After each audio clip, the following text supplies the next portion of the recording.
Welcome into our NFL Draft Player Spotlight. Locked On NFL Draft coverage is presented by Ultimate Football GM. If you think you can run an NFL franchise, test it out by visiting ultimate-gm.com to play the Ultimate NFL GM simulation game.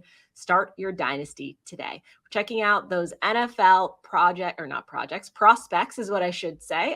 Trent from Locked On Hawkeyes is with us because, of course, there's a couple that always come out of Iowa that we have to take a look at. So we're going to talk about Sam LaPorta first, because tight ends in the NFL, if you are good at that position, you will be a star. Is this something where he can translate his skill set to the NFL very easily, or is he going to have to adapt to be successful? It's really interesting when you look at him as a prospect at the next level. He had a great combine when he went to Indianapolis. His pro day was through the roof. You're hearing more and more buzz about him, not just being a second, third rounder, which we heard so much leading kind of into the combine, but continuing to move up draft boards. I know there's a number of mock drafts that in fact have him in the first round now. But, when I look at him as a prospect and how quickly he's going to be able to adapt, and if he's a guy that's a day one starter, I don't see that right away. I think there still needs to be a lot more done, certainly on the blocking side of things. He's a tremendous athlete. That's not going to be a problem for LaPorta. Doing the different things that you need to do in the passing game. I still have my concerns, though, as him as a blocker and making that transition, being that guy right away. I don't see that for LaPorta. I think it is going to be a little bit more a transitional period. You think of some of the great Iowa tight ends that have come out, and we saw it take a little bit longer for even a guy like George Kittle that's now an all-pro at the position. I think LaPorta is more that kind of guy that you can't just hand the week one and say, this is our starting tight end. He's going to be able to do everything. I don't think that's what you're going to see from LaPorta.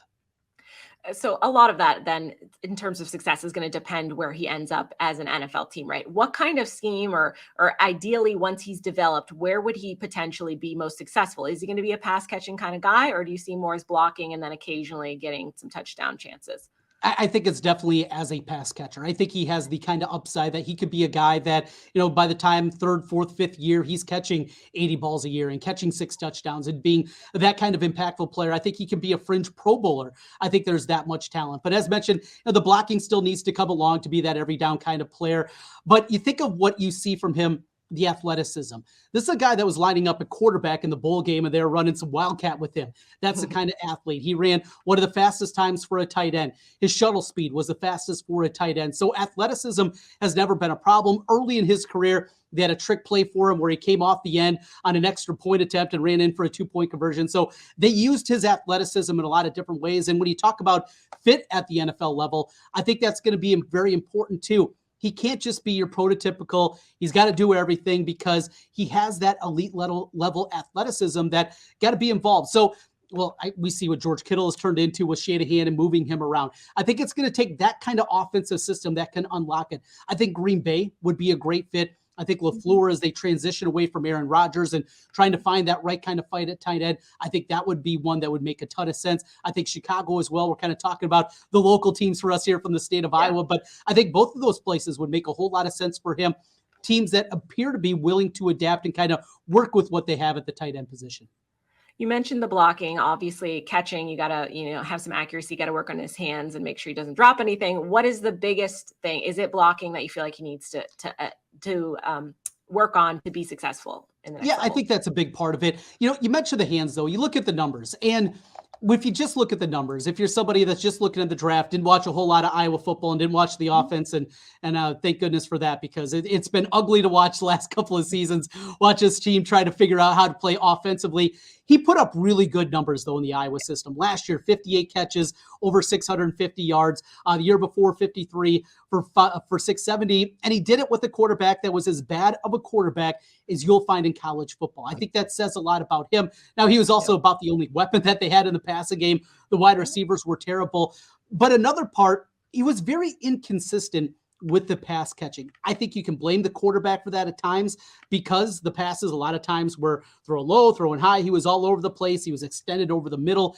And maybe that led to a couple of the drops that were in there, even balls that he should have caught, just because he didn't know if words could actually come on target. And he had to be a little bit ready for that. But I think the consistency with the hands along with the blocking, those would be the two aspects, I guess the two negatives that you look at with LaPorta. That's a great perspective, because when you're an NFL fan, you're not always familiar with the players that your team acquires, right? So if you don't know anything about Iowa football and you're going to get LaPorta added to your team, what can you expect to see as a fan? Well, first of all, and if you haven't had a Hawkeye on your team recently, you have to Mm. know that these guys are going to come in ready to go from day one. We see so much transitional, especially at a position like tight end.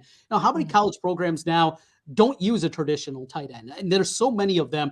That's not going to be a problem. We've seen the number of tight ends that have come through the University of Iowa here recently and over the 25 years now, Kirk Ferentz, that go in there and have an opportunity right away. And that's what you're going to get out of him. It's not that you're going to have to reteach him how to block, how to be an inline guy. He knows how to do those things. Does he need to improve at them? Certainly, but he is going to be ready to go. The coachability factor. And this is a kid that grew up in Illinois, downstate Illinois, didn't even get an Illinois offer. This is when the Illini were terrible.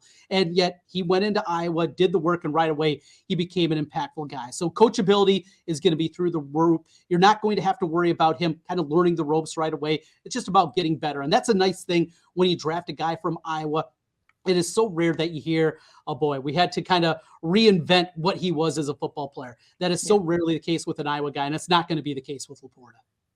All right, time will tell and see the exact fit of where he ends up in the NFL. For more on that, just follow Locked On Hawkeyes.